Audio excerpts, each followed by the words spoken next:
Umapela ng tulong ang mga pamilyang nasa evacuation center matapos ang sunog na sumiklab sa barangay Pinagbuhatan sa Pasig City. Ang iba naman nakontento na lang sa pagsalba ng ilang gamit na pwede pang pakinabangan. May ulat on the spot si Sherry Ann Torres.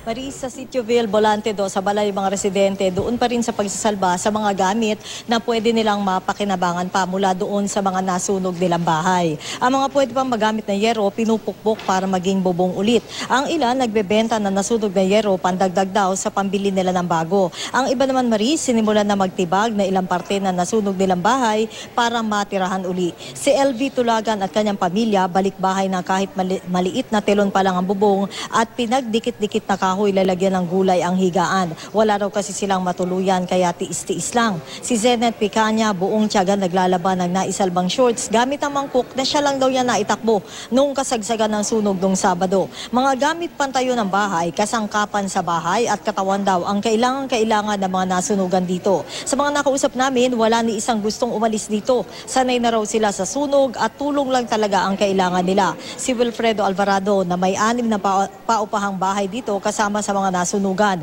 Binebenta na raw niya ang lupang minana niya sa kanyang tiya, kaya lang daw wala pang interesado. Samantala sina Jonalyn Nebrida at Joan Servano, kapwa nananawagan ng tulong sa mga kapatid. Samantala, siksikan pa rin ang maraming nasunugan sa covered court ng Damayan Covered Court sa Barangay Pinagbuhatan, Pasig. Ang isang alin na kausap namin, hindi na raw babalik sa inuupahan nilang bahay sa Sitioville, Volante 2. Nagka-nervyos na raw siya dahil sa nangyari. Ang kwento naman ni Mrs. Bantolo, ayaw na rin niyang bumalik dahil sa matinding nervyos o trauma na inabot daw ng mga anak niya.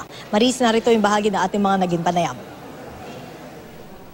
Nalulumo ka man, wala tayong magawa ma'am, kundi tanggapin ang buong kalooban natin na ganyan. Sana po may mga tumulong sa amin na makapagpatayo po kami ng mga bahay namin. Wala po kasi kaming mga, mga pera eh. Maris, kanina lang kausap natin si Chief Inspector Renato Marcial, ang tagapagsalita ng Bureau of Fire Protection. At sabi nga niya, doon sa 2013 cases ay nakapagtala sila ng 2013 nakapagdala sila ng 12,301 fire incidents. Habang sa taong 2014, nakapagtala ang BFP ng 15,897 fire incidents. Maris, dito, majority of the cases nagsimula daw doon sa faulty electrical wiring.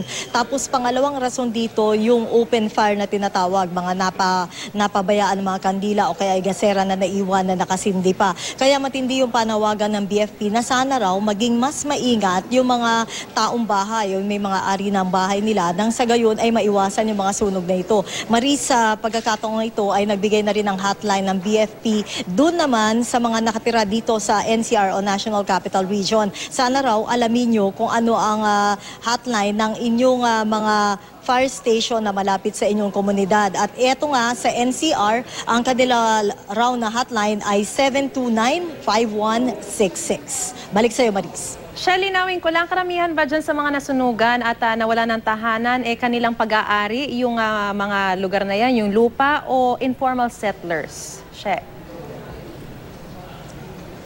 Yung karamihan doon, Maris, doon sa Pasig na pinuntahan natin kanina, karamihan doon nangungupahan. Hindi malinaw sa atin kung yung iba talaga doon ay talagang sarili nila yung bahay at lupa na tinitirahan nila. Bagamat meron tayong isang nakausap, ito nga si Mang Wilfredo, na ang sinasabi nga niya, minana niya yung kanyang lupa doon sa kanyang tiyahin. Merong mga iba doon, Maris, sabi niya, mga namana raw nila sa mga magulang nila.